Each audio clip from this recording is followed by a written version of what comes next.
Hello and welcome to Netflix versus Cinema, the podcast that tries to tell you whether you should leave your house and go and watch things in the cinema or stay at home and watch things on the myriad of different streaming platforms that you obviously have. Let's get ready to rumble!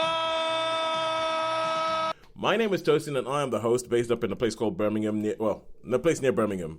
A place called Bromsgrove near Birmingham. That went well. And joining me as always on the Isle of Wight is Sharon Bollen. Hello. And from London, a London correspondent, Holly Nesling. Hello. Taking time out of her hobnobbing and her culture vulturing to actually spend some time with us today. That's cool. So, as we said, okay, we, on this podcast, what we do, my nephew was actually asking me earlier today, he was like, okay, what do you guys do on this thing? And I was like, well, on the podcast, we go to the cinema each week. We watch a couple of things. We rate them out of 5. We watch things on various streaming platforms, rate them out of 5. And we, see where money has been better spent this week. And my nephew, he actually went, oh no, but the cinema, it's all about the experience and everything. And I'm like, you're 14. And I was like, You trained him well. yeah, I was like, you're 14. It's all about the experience and all that. Bearing in mind that this whole podcast started because somebody who was of a similar age said, oh, I don't bother going to the cinema anymore because Netflix is so much easier and so much more convenient. I was kind of like, this is interesting. A 14-year-old is telling me about the cinema and the experience. And I was like, okay, cool. Wow. But anyway, with that being said, what have we seen in the cinema this week? Sharon. I have seen the Bruce Springsteen biopic. Yes. It's called Springsteen. Deliver Us from Nowhere. That was it. I can never quite remember what the subbit is. But yeah, I've seen that at the cinema. But that's all I have seen this week. Yeah, it's weird when they do that, isn't it? When they give you a film and then they give you a title that you're like, that you spend half the time trying to remember what the thing's actually called, as opposed to like, hey, what is it? I had that this week. I have some very, very, very nondescript titles. But Holly, how about you? Cinema this week? Nothing. Nothing. Okay, nothing in cinemas. And I have seen I've seen 2 films in the cinema this week. And the first one is Regretting You. It's a very nondescript title that I'm like, is it Forgetting You? Is it like that? And it's the kind of okay, maybe hope I'll come to it. But it's a kind of title that you can already see that they've made a road for their own backs with the title of that film, because you can already see this film journalist sharpening their knives and making up the headline. It's like, well, I'll tell you one thing I regret. You can already see it. You can see it. And Okay. it's and the other film I saw was called Sketch. It's called Sketch, but as you can see, they're a bit difficult to remember. Okay, how about at home? Holly, what have you seen at home? I have finished off the latest season of Slow Horses Slow Horses Season 5. and started other things, including Harlan Coben's latest. Which I'm only halfway through with the shock of lack of Richard Armitage. It's like Harlan Coben makes something without Richard Armitage. You know Richard Armitage is either fuming or Harlan Coben is fuming that Richard Armitage refused to appear in it because it was not a book adaptation. because he wrote, this wasn't based on a previous book, and Armitage was like, no, not doing it. I'm really struggling. I'm just expecting him to turn up from somewhere, and he hasn't yet. And he doesn't appear to be on the cast list, and I'm halfway through episode 3. This could just be a well-kept secret. You wait until you get to the final episode. It's all of a sudden it could be like Who Done It, Richard Armitage, and not a character played by Richard Armitage, but actual Richard Armitage That is would be one like who the did it. perfect combination of Harlan Coben mysteries, wouldn't it? Who Yeah. done it? Richard Yeah. Armitage. Right, cool. I have also seen Slow Horses Season 5 on Apple TV Plus. And Sharon, what have you seen at home?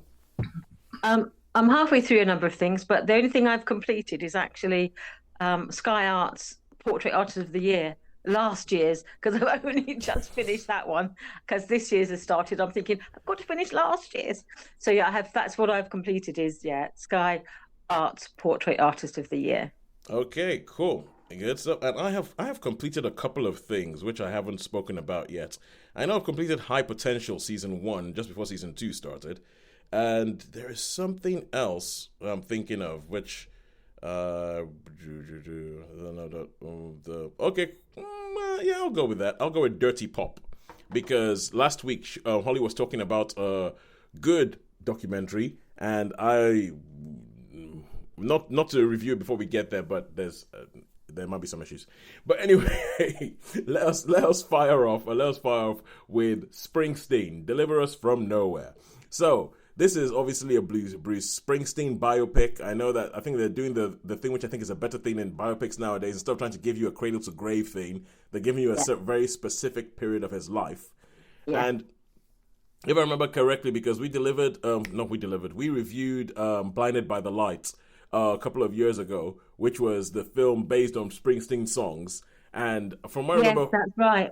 Yeah, from what I remember from that, Sharon, based on, I have the book somewhere around here. Yeah, I enjoyed that film. Yeah, I enjoyed it. Yeah, because from what I remember from that, Sharon, you're yes. Well, from what I remember, that it's like you're a Springsteen fan. Well, no. Okay, cool, good. Okay, then this should be good. Okay, so tell us about Springsteen, Deliver Us from Nowhere. Yeah, see, that's the thing. I only really know, I saw that film and I remember thinking, oh, that's good. But I only really know the big hits. I don't own any of his music, and I've never obviously seen him in concert. I'm aware of him culturally, but it always sort of slightly passed me by musically. Because I think I only see the headline grabbing ones, like the Tramps Like Us, the Born in the USA. Yep. Other things, Glory Days. They're always like the big hitters, and they're not Born really to my. Born to Run, yeah, they're not really my thing. That there's a bit too much of the Americana about them, so it's not really been my thing. So I knew nothing about this period of Bruce Springsteen's life. So that's what drew me to it, thinking because I've always had a bit of an image of what Bruce Springsteen is. Yeah. And I read an article a little while ago about someone saying, if you think Bruce Springsteen is this, then you obviously haven't listened to any of his music. And I was thinking, actually, I probably did think he was this, USA, that sort of person. And he's not, apparently. So he's patriotic and all that, but he's more than that. So I was intrigued to know, okay, what is there? Is there more to Bruce Springsteen than I actually thought there was? And the story of the film, it's set at a period when he has been making successful albums. So he has a degree of success. He's very well known. He has been touring, and he has got hits like Tramps Like Us and that. So this isn't the beginning of his career. Yeah. But he's working, by it sounds like he's been working relentlessly, and he wants to sort of take some time out. So he rents this sort of rural, isolated sort of farmhouse, or not farmhouse, but this house in the country, to sort of just be himself, to sort of recharge his batteries a bit, and to sort of thinking about writing music. But he isn't thinking about the next tour, the next big hit, the next single. He wants to just sort of be a bit creative. And you see him on this creative journey where he's sort of inspired by, he watched Badlands, the Martin Sheen, City SpaceX film about real life murders in America. Terrence Malick, yeah. And that inspires him to sort of start writing music. And he's sort of going down a more sort of melancholy, to me, it was almost like folky sort of, where they're like story-based songs. And you see him starting, and he's using, obviously, the environment he's in, this isolation, and the fact that he's in the sort of the country, and sort of tapping into that sort of part of Americana that he isn't sort of previously known in his music, as well as exploring sort of some of the untapped issues of his youth. And the sort of troubled relationship he had with his father, the complicated relationship he had with him growing up and as a child, and the perceptions of him. And while exploring his past, he's then also exploring these sort of different musical styles and trying to find a new sound, as well as writing.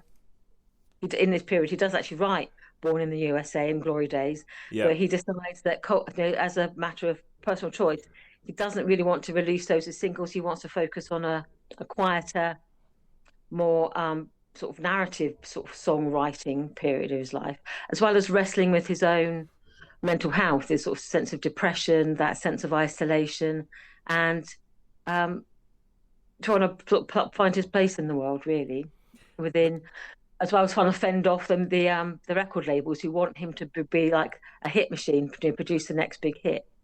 And apparently this period is when he produced his album called Nebraska, which I know nothing about. I don't know that album. I don't know any of the songs on it.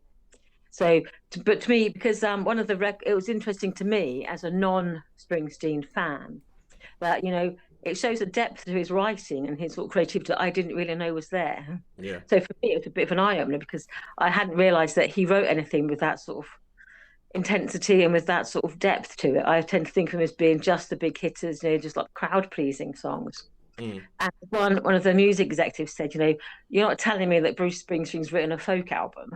And I was just like, hey, and there's Sharon. There's Sharon in the cinema getting her phone out going, download Nebraska. Did he write a folk album? So, but maybe it's not that, but I haven't explored it further. But the songs I heard, I was thinking, actually, yeah, this is that folk vibe where you have a narrative, you have a storytelling rather than, chorus, verse, chorus. It's more like that sort of narrative. So I actually really liked it. I know I try to avoid reviews, but other people have said they have, they haven't been that enamored of it. But I actually enjoyed it because to me it was like seeing a whole side of him that I didn't know was there. Yeah. And it's not doesn't glamorize it, the fact that he was struggling with depression and mental health issues and that whole level of self-esteem of, even though he was a very successful person, he still was sort of isolated in many ways with all these difficult interpersonal relationships. Okay, so to me it's good. Yeah, for anybody listening, that Oscar fanfare is what tells us that, okay, our time is up and we should stop talking. We tend to ignore it. But at least it's nice to know it's there. It's nice to know it's there. All right, cool. So what would you think, how many stars would you give Springsteen Delivers from Nowhere? Yeah, so I would give it, personally, I'd give it a 4 because it was a long film, and I felt in some ways I was thinking, how is this film actually going to end? There's a bit where it goes about how he relocates, he sort of finds a different house and all this sort of stuff, and I'm thinking, where's this going? So I found it's a little bit long. So probably it may be more realistically a high 3, but I actually found it, because it was, to me, was entertaining. I found the performances gripping. Again, I don't know Bruce Springsteen that well. I don't know his mannerisms. I don't know how he moves, how he talks. So what I saw was, for me, it was fine. It was convincing enough. The actors were good in it. Stephen Graham as his dad, always watchable. Yeah.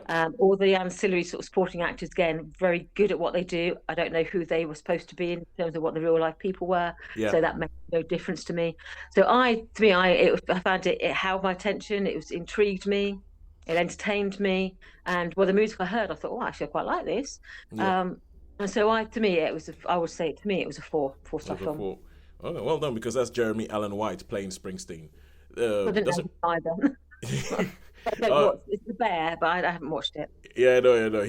That's his big thing, The Bear, but the first time most people saw him was the American version of Shameless.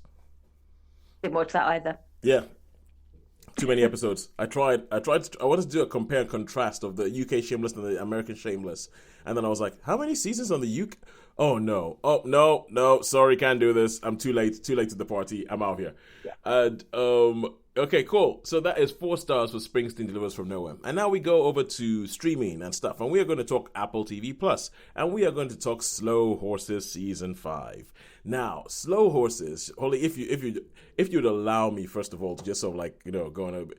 So Slow Horses is based on a series of books by called the Slough House series of books by an author called Mick Herron, and it focuses on this group of MI5 operatives. But they are they are the black sheep, so to say. They're the ones who have been demoted, and they have been put here, and they essentially been put into Slough House because they don't want to fire them, but they want to make it so terrible for them to be in the service that they leave. So these are people who either have messed things up, have problems with authority, all that kind of stuff. That's what's happened. It's been going on for 5 seasons, and it is one of the best things on TV.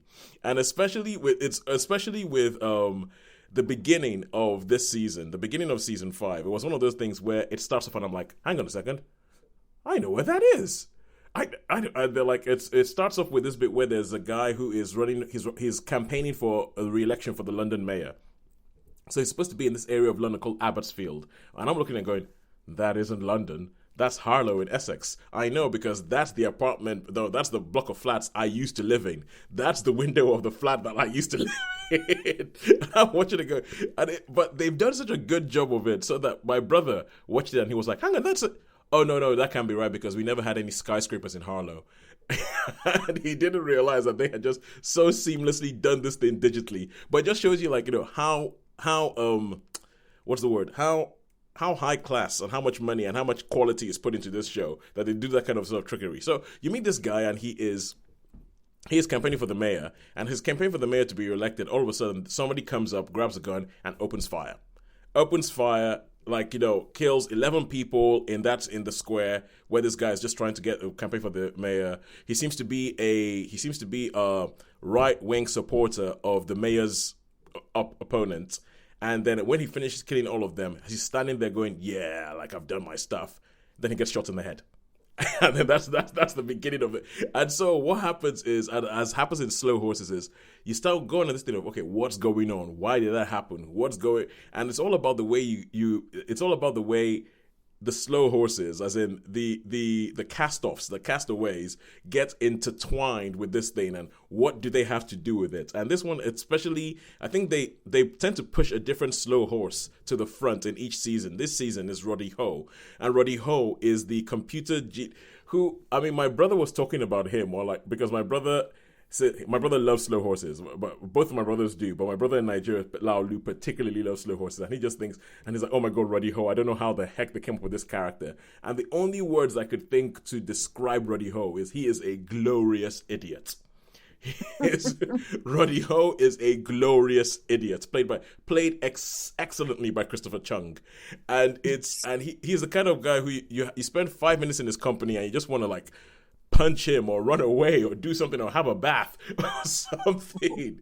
But you have Gary Oldman playing Jack Salam and everything. And I just think this show is brilliant. I mean, this season is a lot less action packed than some of the previous ones. There's one particular episode which is almost a bottle episode, in that the slow horses, mostly in that episode, are sat in a room talking.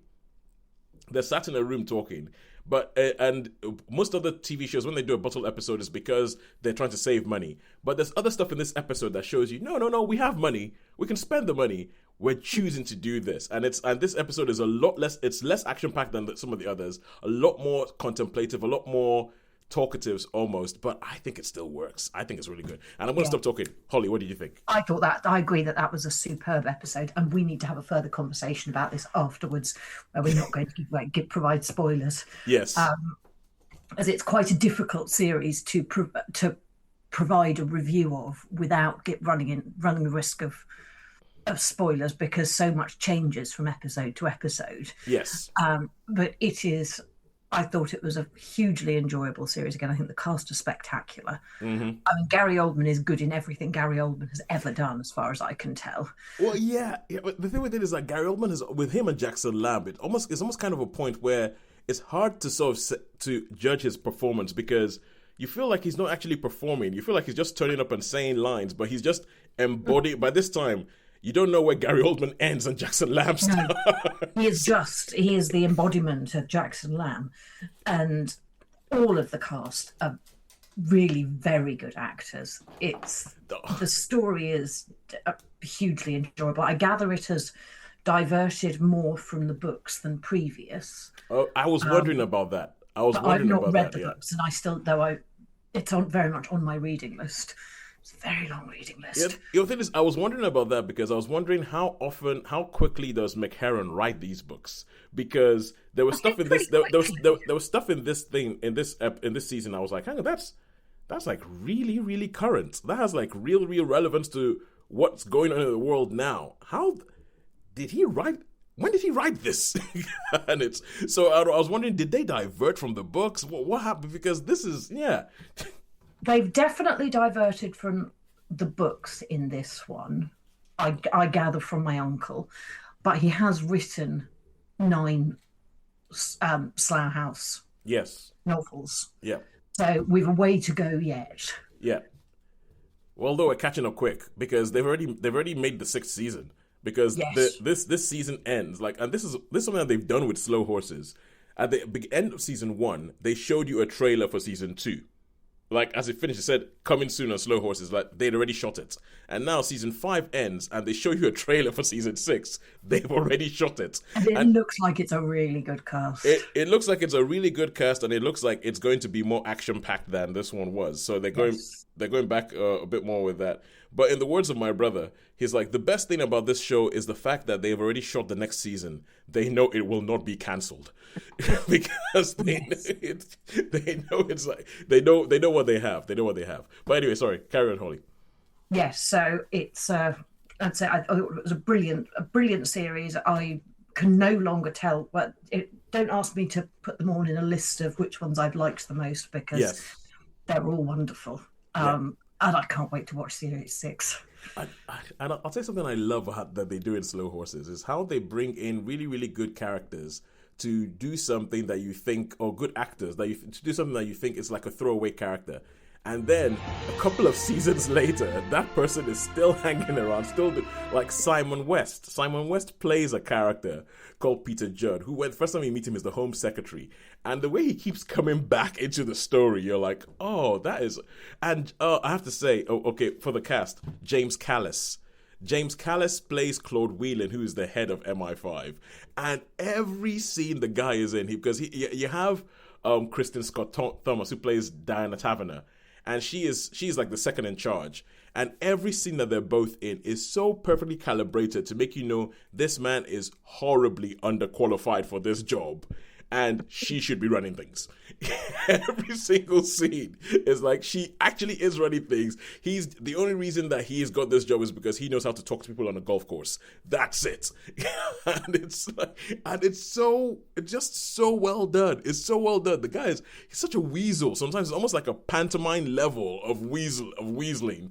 But it's like it's almost like a pantomime. But I think it's just so well done. And also the nominal bad guys in this, the people who they're trying to stop, I think that this is one of it's essentially, I could see their point.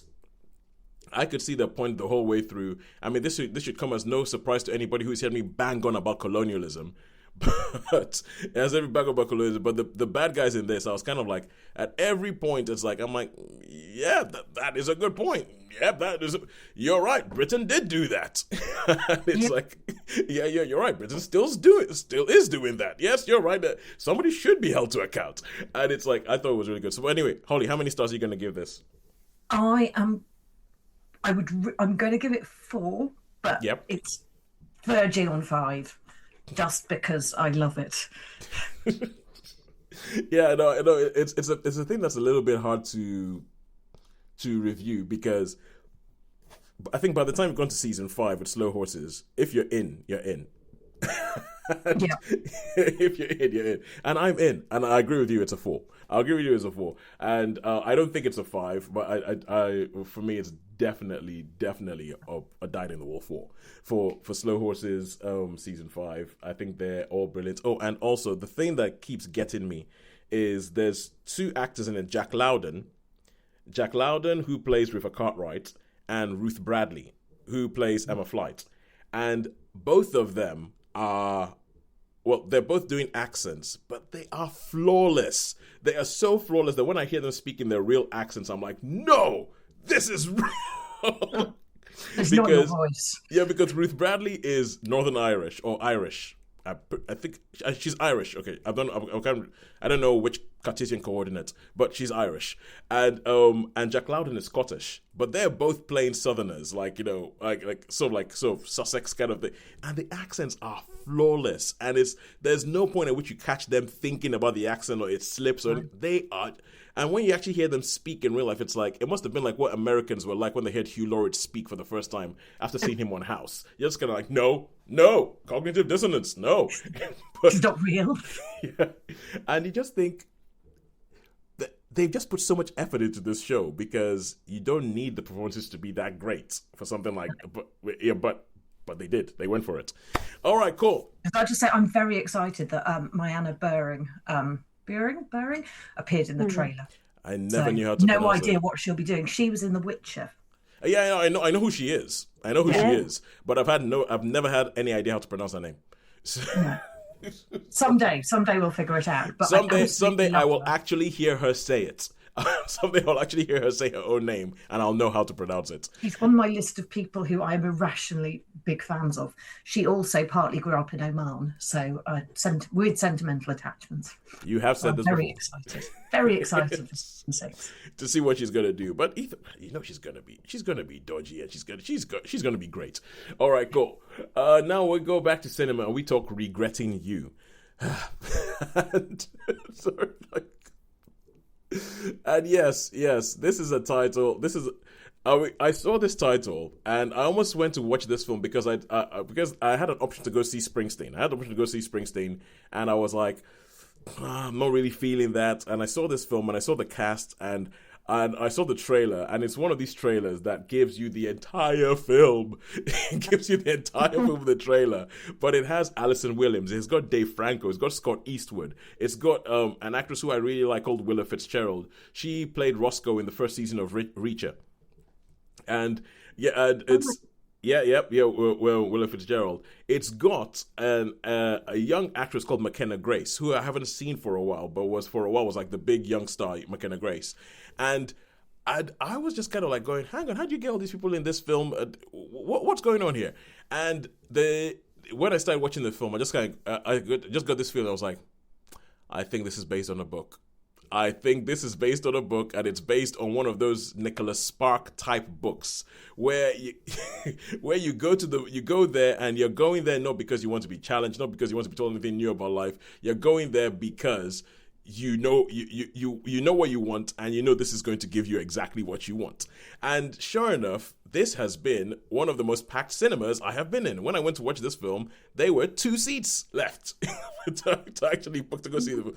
It was packed. It was absolutely packed. I've never heard of this book, but apparently it's a big thing.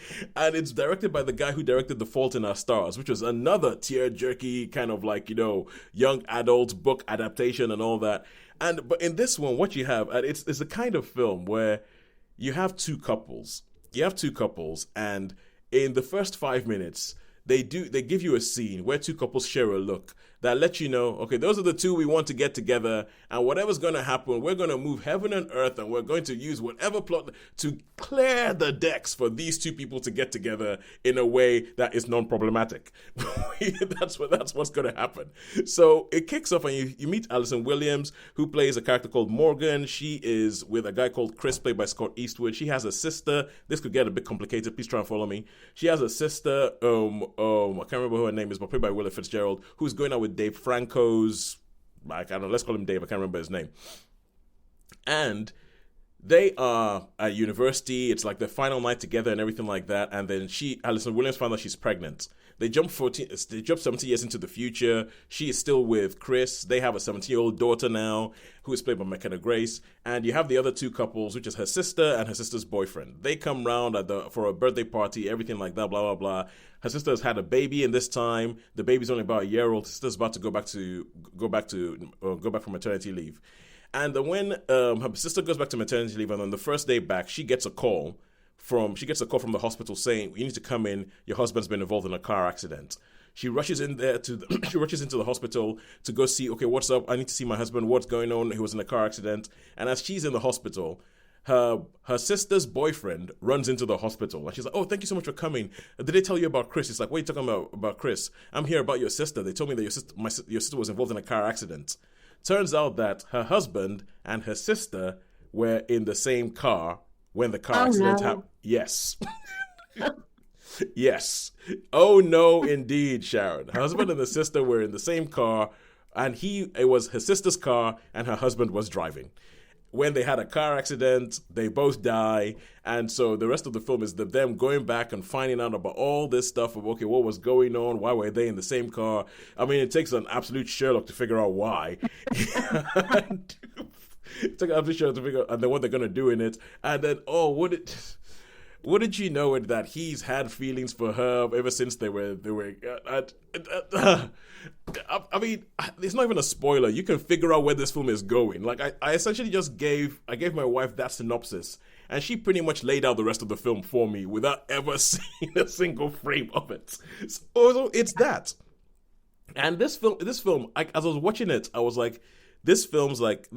It feels like somebody made this film knowing that this was going to be a hit, whatever happened, so they didn't have to try too hard. The storytelling is kind of like, it's a bit like, the first Harry Potter, when they made the first Harry Potter film, and they were like, let's just put the book on screen exactly every single bit as it goes, because it's gonna be a hit. What we gonna do? The people who are gonna watch this, they don't want you to do anything funky with the timeline. They don't want you to do anything weird with the way you film it. They just want the book on the screen. And I think that is exactly what they've given you. I feel like this is a holiday read of a novel without reading the novel. It's an absolute holiday read. You know what you're gonna get. The people who you root for, you want to root for them, and they have made the people that they've made the people who you might be they've made the people who you might be, who might be in the way of this. So they've made the things, the people who they might be betraying, they've made despicable. So it's easy for these two people to get together. Die. Die and move on. Exactly.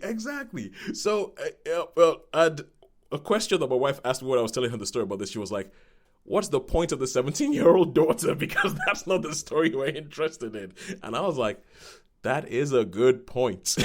That is a good point. What is the point of the 17-year-old daughter?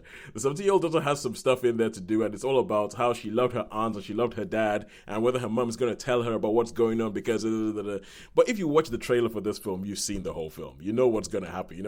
There's some things that are not in the trailer. There's a little bit with Clancy... Yeah, it's got Clancy Brown in it. Clancy Brown... Yeah, I know. Clancy Brown shows up as a grandpa with cancer. And... and it's like, you're like, they got a lot. I feel like what happened is that all these people knew, look, we don't have to work too hard. We're probably going to get money. Yeah, we're going to make some money. We're going to get a hit on the CVs. And sure enough, Dave Franco, Alison Williams, and McKenna Grace are down as executive producers. So they're getting a cut of whatever this film makes. Yeah, so, and they got the most line. Yeah, so I'm kind of like, I'm all for that. I'm all like, yeah, cool, good. And my opinion about this film is irrelevant because it looks like it's going to make all the money.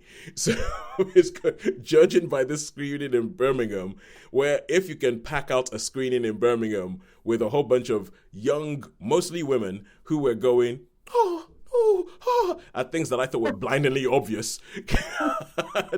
I'm like, okay, cool, you've done something here. Take your money, be happy with yourself. Use it for something good. But this, at best, is a 2-star film. It feels like it's, based upon your description, what I'd seen from the trailer, it looks like a pleasantly mediocre film. It is. It really... With zero twists, turns, or surprises. And zero twists, turns, or surprises. All the third act blow-ups. Even the running to somebody's house in the rain, that's there. It's intellectual hot chocolate with marshmallows. 100%. I mean, go to the cinema, watch it, but take a blanket with you. Take a blanket with you because it's that kind of film. But it's a 2-star film. All right, cool. Now let's go back to streaming stuff and let's talk Portrait Artist of the Year. I believe this is on Sky Arts. So, Sharon, tell us about this. Yeah, well, this surprisingly has been going for about 11 years. Mm-hmm. Every year they have this competition, basically, where over 12 weeks, they invite a mixture of amateur and professional artists to submit a self-portrait, and they get submitted in their thousands. And the panel of judges select each week a group of painters. I think they normally select nine artists to come in and paint a portrait of a celebrity. And each week you have 3 celebrities, and you have 3 artists paint their portrait in 4 hours. And then the celebrity gets to pick the one they like the best, and they get to keep that picture.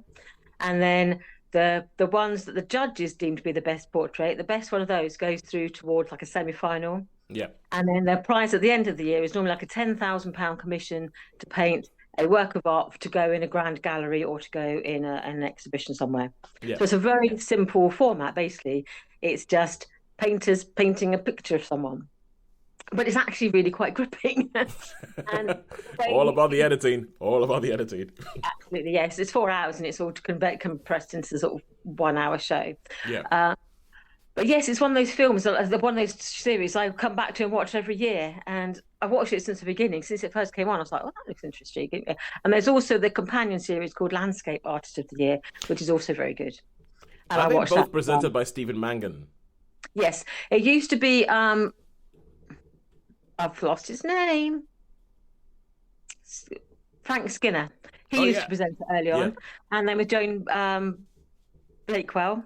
yep. She used to present it. The two of them used to present it, and then and then Steve Mangan took over from Frank Skinner, and then Joan retired a couple of years ago, and he hosts it. Yeah, so if he hosts it and he goes around and he talks to the artists and talks to the sitters, um, and it literally is just like about how the appreciation of like this sort of these creative arts and how portraiture, why even in the days of photography and in the days of where it was surrounded by sort of visual ideas of we can capture everything possible. Why is portraiture still so emotive? And when you look at someone that's really been captured in oils or in pencils or in whatever medium, how that it still is quite an emotive thing, and how by painting someone's picture or whatever medium you use, it creates something of their soul as well. It's like it's not just a likeness; it's about it just captures something about it.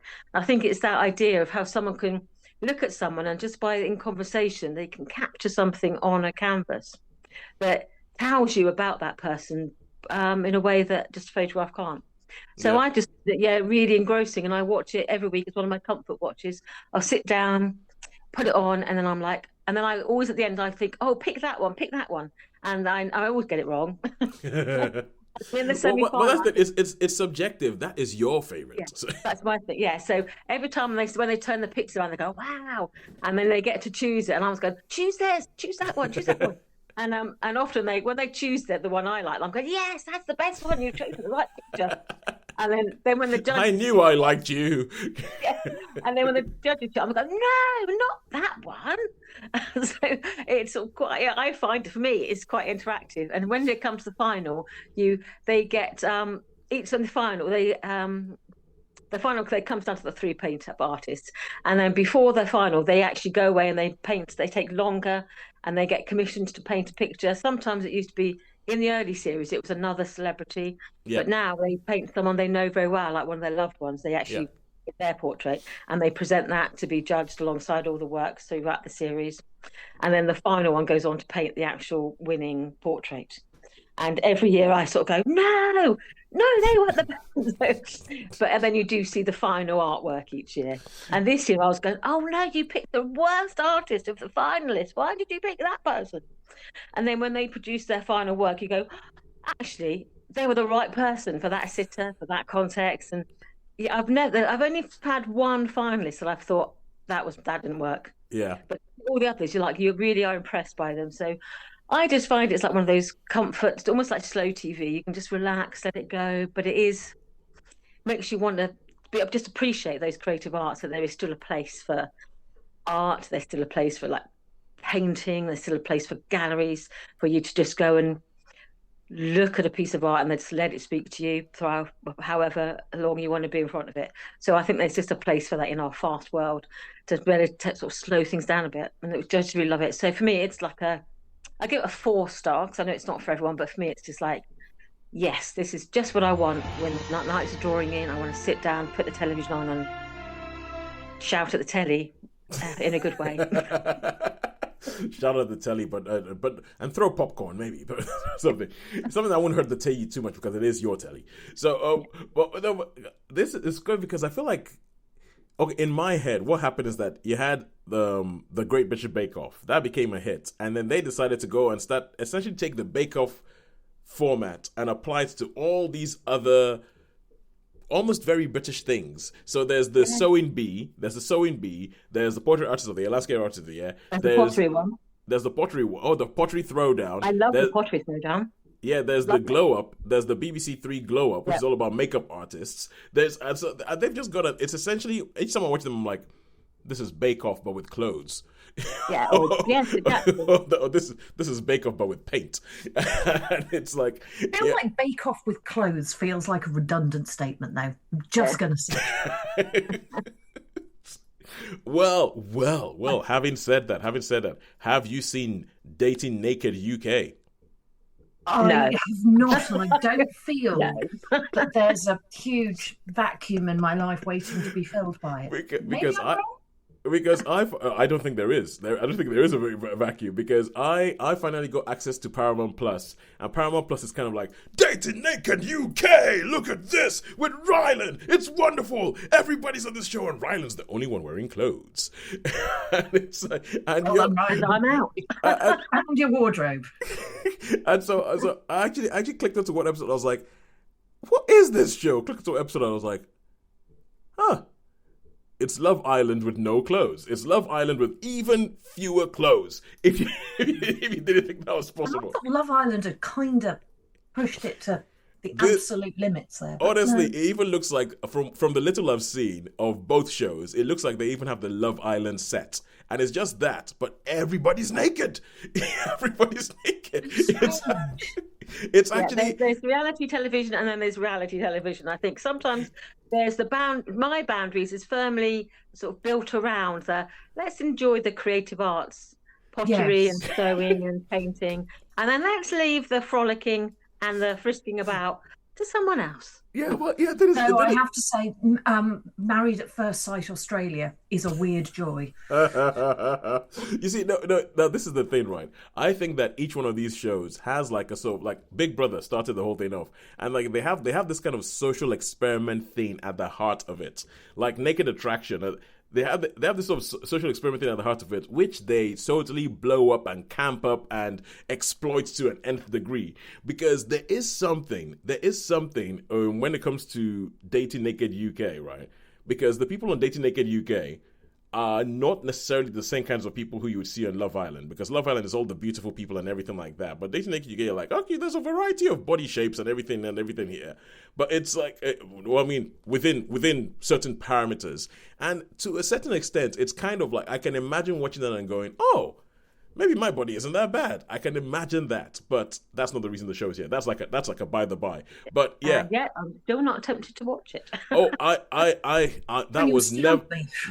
If I managed to tempt anybody to watch this, I am sorry. That was not my intention. It's a bit of a jump from Sky Arts to Naked Dating. I'm sorry. Don't worry. This is not going in your Portrait Artist of the Year review.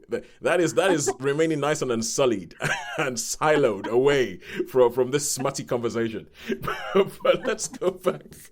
Let's go back to cinema. Yeah, let's go back to cinema. I just need to very briefly say, I have removed the battery compartment from my torch. 3 AA batteries. Not two. Number. Not no. four. That isn't an AA battery you're holding. That's a C. No, it's 3 AA batteries within something that looks like a C. Oh yeah, yes. I know those type. But it's not 5, is it? No, it's not 5. It's 3. I mean, it's still the wrong number. Yes. And I think that was from a conversation that we probably were having before we pressed record. So anybody who's listening to this, congratulations, you are now well and truly confused. Now let's go quickly on to the final two things. We're going to talk about from Dating Naked UK to a kids film. We are going to talk about Sketch. And Sketch, this tells you that it's that Halloween is around the corner. Sketch is a kids horror film. It's kind of like an entry level horror film, but it does the whole Disney thing, which is I feel like it's something that has something a little bit more to say, because the whole idea about it is that you meet this family and the mom's dead, which straight out of the Disney playbook. Dead mom, cool, go tick. And you have these two kids, a boy and a girl. They're left with their dad, and they're all trying to deal with the grief of their mom missing. The dad's way of dealing with it is he takes down all the pictures of the mom and everything like that. He tries to sort of like, go, okay, no, everything's good. Let's just keep going. The son's thing is, I can fix it. I'm going to fix everything. The daughter is the only one and she's actually kind of like, just goes into the grief. She draws a lot. And so she draws a lot, and that was her thing. And then she starts drawing all these things, but the drawings that she gets get progressively darker. They get progressively darker, and they get her dad takes it to the school psychologist. The school psychologist is like, I think the only way to is let her keep drawing. This is the way she's expressing it. Let her do it. And one day, after they have they have a dinner where the kids are asking their dad, they're like, "Are we orphans now?" He's like, "What are you talking about? I'm here. You're not orphans. I'm here." And they have this whole thing where the son realizes that there was a bit where their mom used to walk in the woods near their house, and his phone is broken. It falls into the lake, and he sort of like managed to get in there and fish the phone out of the lake, and the phone is fixed. And he's like, what the heck? So he starts testing it, and where there's a broken plate that his sister breaks when she's angry about a conversation they're having, puts it in the lake, the plate comes out whole. The plate comes out fixed. And so because they have his mom's ashes in the house, he kind of goes, hang on a second. So you can see where the kids think is going. Is like, hang on a second. If this is happening, maybe we can get mom back. And that never ends well, does it? That idea never ends well. I don't. Yeah, Monkey Paw. It never ends well, but and this is where I think that this film is actually a bit of a cut above. It's a cut above what you usually get, because it doesn't go where you'd think it would go from there. His sister follows him and says, "What are you doing?" And while trying to figure out, he's like, "Hang on, is this one picture? What are you doing with those?" Her notebook of all these scary monsters that she's been drawing gets thrown into the lake. Gets thrown into this lake, and then when they fish the notebook out, they run back home. And the kid, the next morning, he's like, his dad is like, come on, talk to me. And he's like, I think all of her pictures are coming alive. And she's like, and his dad is like, oh, for goodness sake, I'm trying to be real with you and everything like that. And then it becomes this mixture of like Jurassic Park, and where all these pictures do come alive, and all these pictures, they look exactly like she drew them. So you have this thing with googly eyes and snakes for feet and all that kind of stuff in a cornfield outside in North Carolina, and it becomes quite, and I think the effects work in this film is excellent. The effects work is excellent because you don't ever see the you don't ever sort of see the join, but for me anyway, of where these monsters come up and everything like that. As outlandish as these monsters are and what she's drawn them for, and there's monsters that have no eyes, and she drew them, and essentially whatever intention she drew them with, that's what they're trying to carry out. So there's this boy who keeps bullying her, and because they're kids, you know what that means. There's this boy who keeps bullying her, and she drew a monster and she drew this monster eating this boy. So this monster comes alive and starts chasing this boy down. And I think it's really inventive in the way they do it, and the sort of the ideas of the different monsters. You can imagine that a young girl would have drawn this and would have dreamt this thing up. And the way it uses colors, because obviously these things are drawn with either a crayon, and if they're drawn with a crayon, they still have this sort of crayon effect in the real world. So whenever they step, there's a little bit of dust of like whatever thing, or if they're a marker, there's a bit. And the way it uses, there's some shots in this film that are absolutely beautiful because of the way they've just used crayons and all that kind of stuff. I watched it because it has Tony Hale and Darcy Carden in it. And these are two people who are usually kind of like, a supporting character, ended up being like the best thing. Most people don't know Darcy Carden unless they've seen The Good Place. If you watch The Good Place, she plays Janet in The Good Place. And so she's in it. And I was like, okay, yeah, and I want to go watch this thing.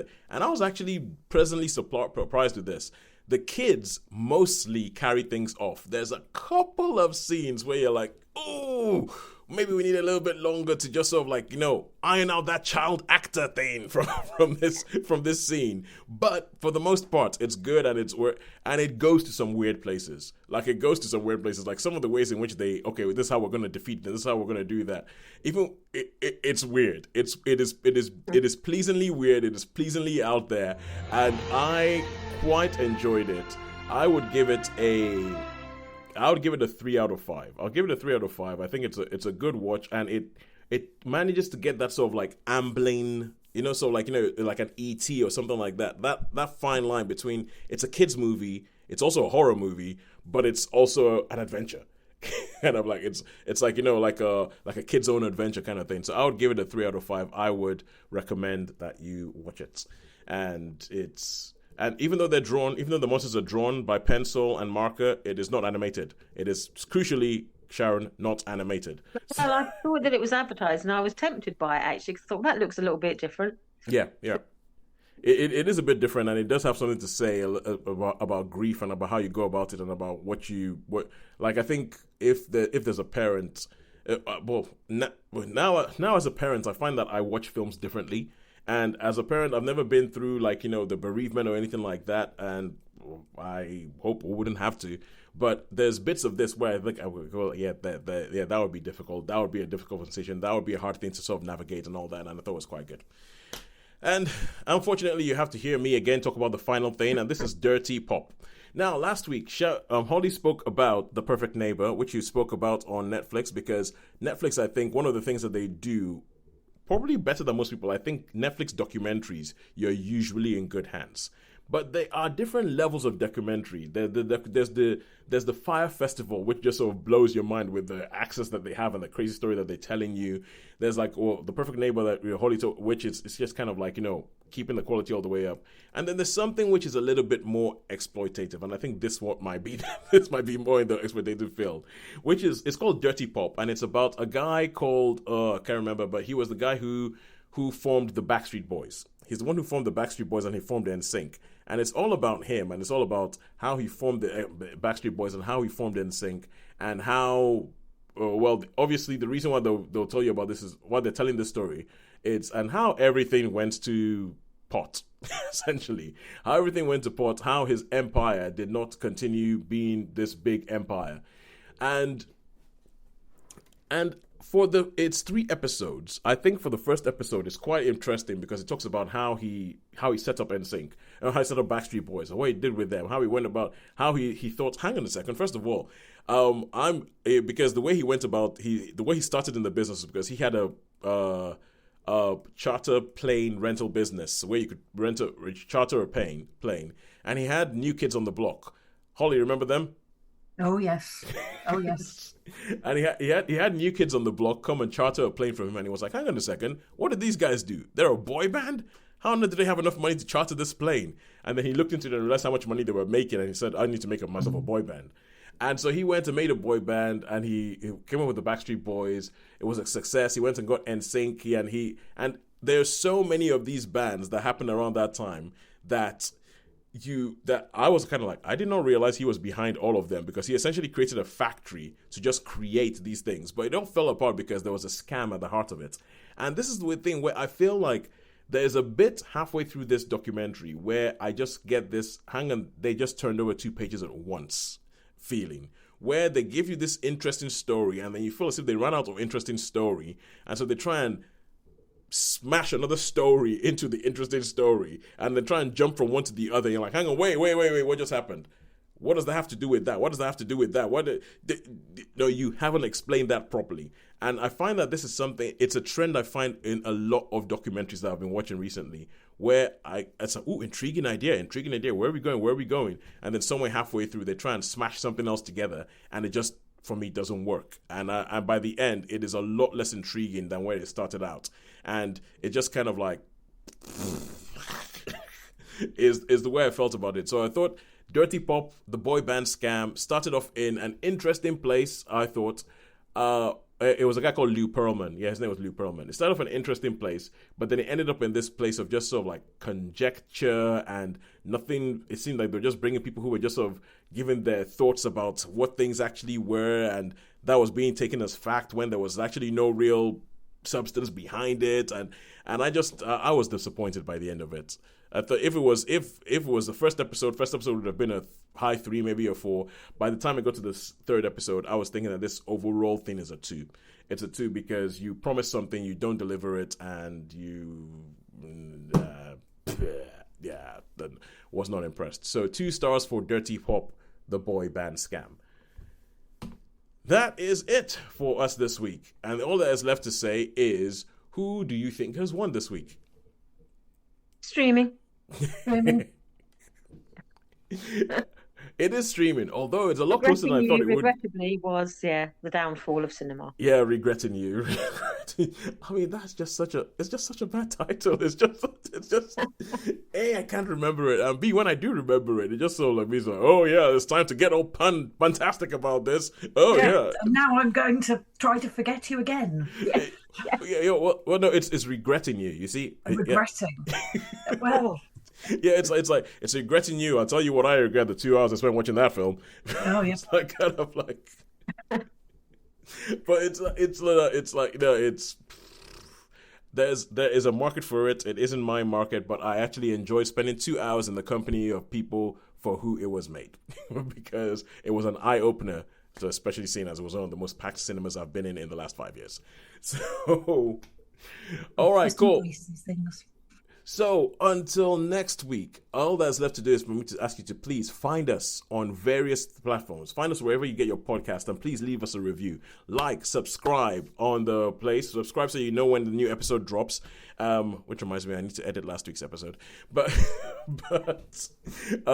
yeah, and also on YouTube, like and subscribe us on there so you can find out when the new video drops, or when a new review of something that we've spoken about drops. And do let us know what you think about our reviews. Let us know what your review is. We are more than happy to hear what it is you think about these different things. Do you think Slow Horses is one of the best things on TV at the moment, or is it something else? Does Portrait Artist of the Year get you up the sofa like it does for Sharon? Or did you maybe think that Regretting You, maybe I'm a Philistine, maybe I am narrow-minded, and maybe Regretting You is a 5-star masterpiece and the best thing and it deserves all the Oscars in the world? Let us know. Please do find us Netflix via Cinema on YouTube, Netflix via Cinema Pod on Instagram, Netflix via Cinema on Twitter. Until next week, when we'll find something else to watch and tell you about, it is a goodbye from me. It's a goodbye from me. And a goodbye from me. Thank you very much for joining us.